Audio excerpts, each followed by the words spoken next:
விஜய் பார்க்க போறதுனா இன்னைக்கு அவருக்கு ஜாலரா அடிக்கிறாரு, நாளைக்கு திமுக பார்க்க போனால் அவங்களுக்கு அடிப்பாரு. தவறு செய்யக்கூடிய ஒவ்வொருவருமே திமுகவை கேடயமாக பயன்படுத்துறாங்க. இல்லைன்னா அந்த தலைவர் பகுதியை விட்டு கொடுத்து நாங்கள் ஒரு பட்டியல் சமுதாயத்தை சார்ந்தவரை முதல்வராக கூப்பிட்டு சொல்லக்கூடிய திராணி இருக்கிறதா? கட்சி இருந்தால் தான் உங்களுக்கு ஆஃபீஸ், கட்சியில் எதுக்கு ஆஃபீஸ் உங்களுக்கு? இல்லை இந்த லேண்ட் கிராபிங் பண்ணுறது, பில்டிங் இடிக்கிறலாம் திமுக வேலை, பிஜேபிக்கார வேலை கிடையாது. தமிழ்நாட்டோட எதிரி, இந்திய திருநாட்டோட எதிரி யார் என்று கேட்டால் திராவிட முன்னேற்ற கழகம். ஆனால் லாஸ்ட்ல காந்தி படம் போட்ட நோட்டை கொடுத்து தான் எலெக்ஷன் ஜெயிச்சிருக்காங்க. அரசியலுக்கு காட்சீட் கொடுத்திருக்காரு. தமிழ் காட்டுமிராண்டி மொழிதான் என்பதை விஜய் ஏற்றுக்கொள்கிறாரா? அதாவது பாரதிய ஜனதா கட்சியை பொறுத்தவரை தேசிய அளவில் ஆகட்டும், இல்லை மாநில தலைமை ஆகட்டும், பட்டியலின சகோதர சகோதரிகளுக்கு அதிக முக்கியத்துவம் கொடுத்து அண்ணன் எல்முருகன் அவர்கள்லாம் பார்த்தீங்கன்னா இன்னைக்கு கட்சியின் தலைவராக இருந்து தேர்தலில் போட்டியிட்டு அதன் பிறகு அமைச்சராக வந்து இன்று தமிழகத்தோட பாரம்பரியத்தை மரியாதையை காக்கக்கூடிய ஒரு இடத்துல இருந்து கொண்டு வருகிறார்கள். இதே மாதிரி திராவிட முன்னேற்ற கழகத்தினால அவங்க சீட்டை வெக்கேட் பண்ணி பொதுச் செயலாளர் பதவியை ஒரு பட்டியல் சமுதாய சகோதரிக்கோ கொடுக்க மனம் இருக்கிறதா? இல்லைனா அந்த தலைவர் பகுதியை விட்டு கொடுத்து நாங்கள் ஒரு பட்டியல் சமுதாயத்தை சார்ந்தவரை முதல்வராக கூப்பிட்டு சொல்லக்கூடிய திராணி இருக்கிறதா? அண்ணன் திருமாவளவனுக்கே பிளாஸ்டிக் சேர் தான் இன்று வரை இருக்கக்கூடிய நிலைமையில் எப்படி திமுகவிலிருந்து பட்டியல் சகோதரருக்கு எந்த விதமான சமூக நீதியும் கிடைக்கும் என்று எதிர்பார்க்க முடியும்? வேங்க வயலுக்கு இன்னைக்கு வரைக்கும் யாரும் பொறுப்பாக இருக்கவில்லை. 2 வருஷம் ஆச்சு. இன்றைக்கி இருக்கக்கூடிய காலகட்டத்தில் சிசிடிவி இருக்குது, எத்தனையோ தொழில்நுட்பம் இருக்குது, கண்டதெல்லாம் கண்டுபிடிக்கிறீங்க, ஃபோன்லேருந்து நோண்டுறீங்க, எடுக்கிறீங்க. ஆனால் வேங்கை வயலில் அந்த மக்களுக்கு நடந்த கொடுமையை இன்று வரை கண்டுபிடிக்க முடியல என்று காவல்துறை சொல்வது வேடிக்கையாக இருக்கிறது. யாரை காப்பாற்றுக்காக செய்கிறீர்கள்? இல்லைன்னா பட்டியல் மக்கள் தான் நடந்துட்டு போட்டு விட்டுறீங்களா? இதுக்கெல்லாம் திமுக பதில் சொல்லிவிட்டு அதன் பிறகு இந்த கண் துடைப்பு நாடகத்தை எல்லாம் செய்ய வேண்டும். அண்ணா அறிவாலயம் கல்லு கூட கொடுக்க முடியாதுன்னு சொல்லியிருக்காங்க தலைவர் அண்ணாமலை பேசுனது. இது அதே போல் அண்ணா யூனிவர்சிட்டியில் யார் அந்த சார் இதுவரைக்கும் நீங்கள் ஆரம்பத்தில் எழுச்சியாக கிடைக்க அண்ணா யூனிவர்சிட்டி பிரச்சனையை முதல்ல திமுக பதில் சொல்லட்டும். அண்ணா அறிவாலயத்துக்கு என்ன நடக்க போகுது என்பதை நாங்கள் பார்த்துக் கொள்கிறோம், மக்கள் பார்த்துக் கொள்வார்கள். நாங்கள் செங்கலை பிடுங்க போகிறோம்னா பில்டிங் இடிக்கிறது எங்கள் வேலை கிடையாது. ஆனால் அந்த அஸ்திவாரத்தை வைத்துக்கொண்டு தமிழக மக்களை சுரண்டக்கூடிய உங்கள் கட்சியை காணாமல் அட்ரஸ் இல்லாமல், கட்சியில் இருந்தால் தான் உங்களுக்கு ஆஃபீஸு, கட்சியில் எதுக்கு ஆஃபீஸ் உங்களுக்கு? அட்ரஸ் இல்லாமல் போகும் அளவுக்கு திமுகவுக்கு ஒரு நெருக்கடியான சூழ்நிலை தமிழகத்தில் உருவாக போகிறது. மக்கள் அதை கொடுக்க போகிறார்கள். நாங்கள் ஒன்று கல்லை பிடுங்க போகிறது இல்லை. இந்த லேண்ட் கிராபிங் பண்ணுறது, பில்டிங் இடிக்கிறலாம் திமுக வேலை, பிஜேபிக்கார வேலை கிடையாது. அந்த அர்த்தமே சேகர்பாபு எனக்கு புரியவில்லை.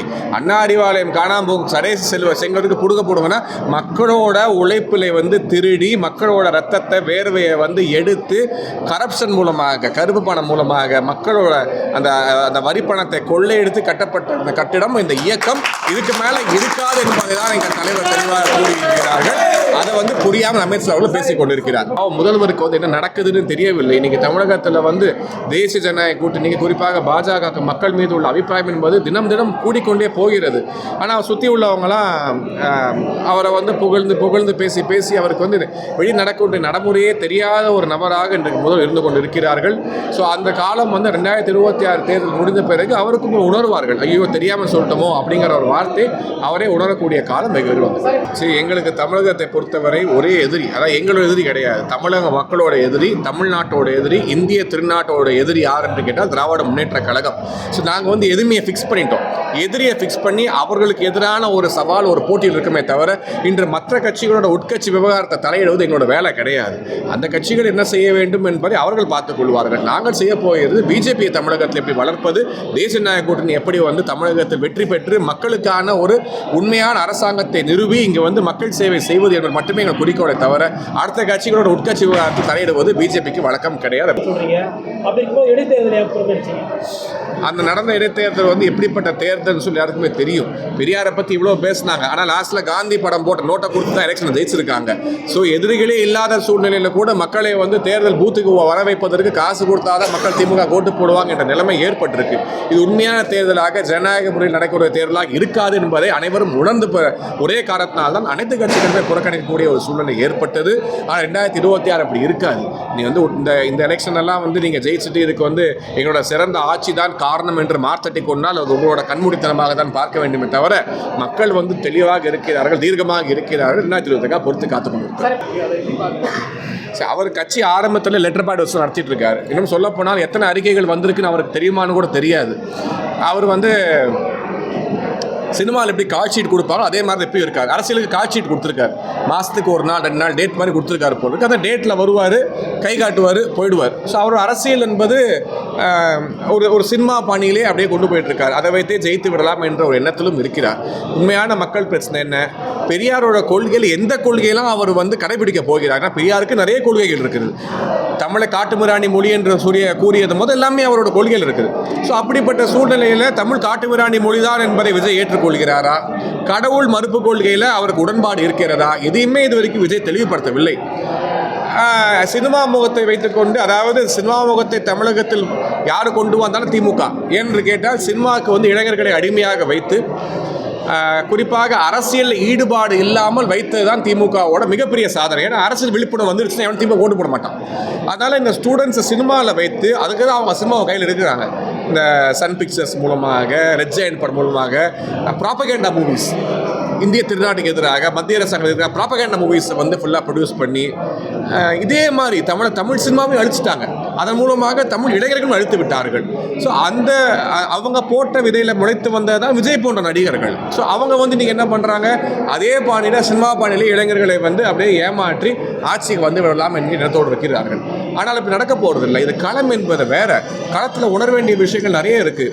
30 ஆண்டுகள் இருந்தால் கூட கற்றுக்க கடினமான ஒரு களம் அரசியல் களம். அப்படி இருக்கும் பொழுது எந்த விதமான அனுபவம் இல்லாமல் ரசிகர் மன்றத்தை சார்ந்தவர்களெல்லாம் மாவட்ட தலைவராக நியமனம் பண்ணி இவர்களை வைத்து நான் ஆட்சி செய்ய போகிறேன் என்று சொல்லி இந்த சினிமா படத்துக்கு ஃபர்ஸ்ட் ஷோவில் பால் ஊற்றுற மாதிரி ஒரு நாள் வருவாங்க, போவாங்க. தவிர இதை தாண்டி ஒரு அரசியல் என்பது மக்கள் மத்தியில் எந்த அளவுக்கு எடுபடும் என்பது மிகப்பெரிய கேள்விக்குறி. இவர் பெரியார் ஆதரிக்கிறங்கிறாரு, ஒரு 11 ஃபோட்டோ போட்டிருக்கீங்க, இங்கே கொள்கை தலைவருங்கிறாரு. அந்த கொள்கை தலைவரை பற்றி இவங்களுக்கு என்ன தெரியும் என்கின்றது கூட விஜய்க்கு தெரியுமான்னு தெரியல. ஒவ்வொருத்தரெல்லாம் கேள்வி கேட்க, நீங்கள் எப்படி எங்களுக்கு ப்ரெஸ் மீட்ஸ் எங்களை கேள்வி கேட்குறீங்களோ இதே மாதிரி ஒரு நாள் நடிகர் திரு விஜய் அவர்கள் மீடியா நண்பரை சந்தித்தால் தான் அவருக்கு உண்மையிலே தமிழ்நாட்டை பற்றியோ தமிழகத்தோட வரலாறை பற்றியோ இல்லை தலைவரை பற்றியோ இல்லை அவர் கொள்கை தலைவராக ஏற்றுக்கொண்ட நபர்கள் பற்றியோ என்ன தெரியும் தெரியாது என்பதை நம்ம உணர்ந்து கொள்ள முடியும். அதுக்கப்புறம் மக்கள் முடிவெடுக்க வேண்டும், இவருக்கு ஓட்டு போடலாமா வேணாமா என்று மக்கள் முடிவெடுக்க வேண்டும்.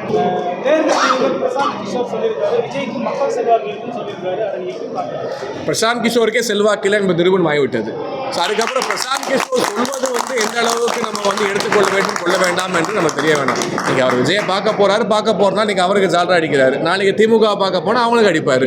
ஸோ எந்த பக்கம் போகிறாரோ அவர்களுக்கு பேச வேண்டிய ஒரு சூழ்நிலை இருக்குது. அவருக்கு பிஸ்னஸ், அவர் பிஸ்னஸ் பண்ணுறதுக்காக போயிருக்கார். அப்போ கூட நடிகர் விஜய் அவர்களுக்கு அவர் மீதோ அவர் கூட உள்ள மக்கள் போய் நம்பிக்கை இல்லாமல் இன்று பிஆர்எஸ் சார்ந்த ஒருவரை கொண்டு வந்து எப்படி திமுக 2027 அவங்க போய் நம்பிக்கை இல்லாமல் பண்ணாங்களோ அதான் இன்றைக்கி விஜய் பண்ணுறாங்க. இன்றைக்கி ஸ்ட்ராட்டஜிஸ்ட் என்கின்ற கான்செப்ட் இல்லாமல் ஒருவர்களை யாருமே நியமனம் பண்ணாமல் கட்சி தொண்டர்கள் மீதும் தலைவர்கள் மீதும் நம்பிக்கை வைத்து இயக்கத்தின் மீது நம்பிக்கை கொண்ட ஒரே கட்சி ஒரே இயக்கம் பாரதிய ஜனதா கட்சி மட்டும்தான்.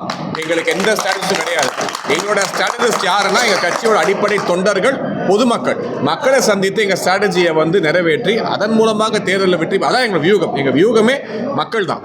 ஸோ அதை வைத்து தான் வெற்றி பெற போகிறோமே தவிர இவரை கூட்டு வந்து அவரை கூட்டு வந்து பில்டப் கொடுத்து சோஷியல் மீடியாவில் வந்து ஒரு பெரிய சூழ்நிலையை உருவாக்கி வெற்றி பெற வேண்டிய சூழ்நிலை எங்களுக்கு கிடையாது. பிரசாந்த் கிஷோர் ஒரு ஃபெயில்டு ப்ராடக்ட் என்பதை பிஆர் தேர்தல் நிறுவனம் செய்துவிட்டது. அந்த எக்ஸ்பயர் ப்ராடக்ட் சொல்லுவாங்க, அதை கூட்டு வந்து விஜய் புதுப்பித்து யாரோ பண்ண முயற்சி செய்கிறார்கள். ஆனால் அது வந்து உதவ போகிறது கிடையாது.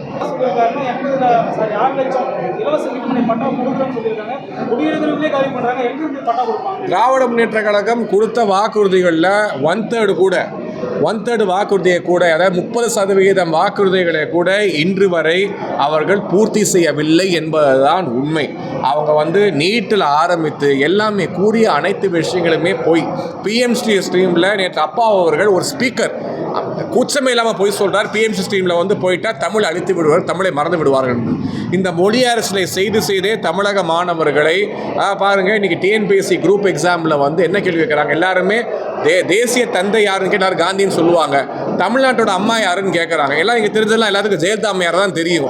ஆனால் வந்து புதுசாக இவங்க வந்து தாயுமானவர்னு ஒரு பட்டம் கட்டி டிஎன்பிஎஸ்சியில் கேட்குற எக்ஸாம் இது குரூப் 2 எழுதி வரவங்க, முக்கியமான பதவிகளுக்கு வந்து நிர்வாகத்துக்கு வரப்போகிறவங்க, அவங்களுக்கு வந்து தாயுமானவர் யாருன்னு நடக்குதுன்னு தெரிஞ்சானே தெரியலனா என்ன?